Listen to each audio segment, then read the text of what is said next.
Hello, Bay Ridge. Welcome to another edition of After Hours. This week, I want to kind of introduce the series that we're going to be doing between now and Easter during this time that's very often referred to as Lent. We're going to be looking at the 7 signs in John's Gospel. These signs are important pointers to who Jesus is. And if you've read much of the writings of John, you can see that he likes the number 7. He does a lot of things. For example, in the book of Revelation, you have the 7 churches in Asia, the 7 seals, the 7 trumpets, the 7 bowls. He refers to the Spirit as the sevenfold Spirit of God. So he clearly likes that. Also, in John's Gospel a few years ago, we looked at the 7 I am sayings, which were all statements of Jesus regarding his divinity. And so this time we're going to look at the 7 signs.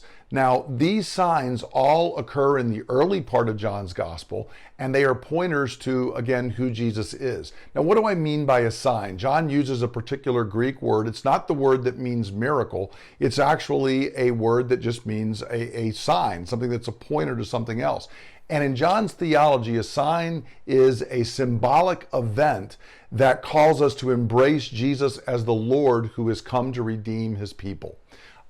We know this because at the end of his gospel, after he's run through everything and he gives these signs in the early part of the gospel, and then we get down to the last week of Jesus' life and his death and burial and resurrection.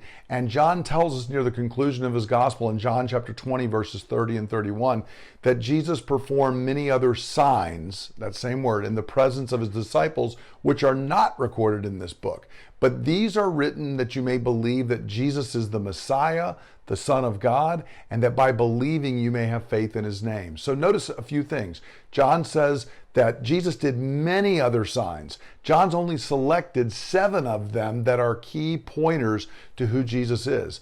And all of these signs, as I note, occur actually in the first 12 chapters. Many theologians refer to the first 12 chapters of John as the book of signs, and the second part is the book of glory, where Jesus is actually glorified in his death, his burial, and his resurrection.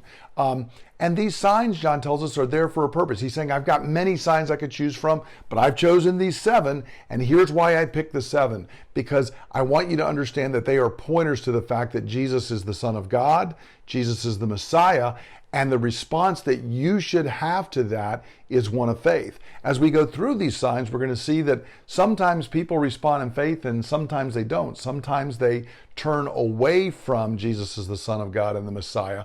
But the point of the signs is to show us who Jesus is and to call us to faith. Now, in doing this, we're going to see that many of these signs relate to the Old Testament, where John is picking up key Old Testament themes and show how Jesus is the fulfillment of those themes, how he is the Messiah.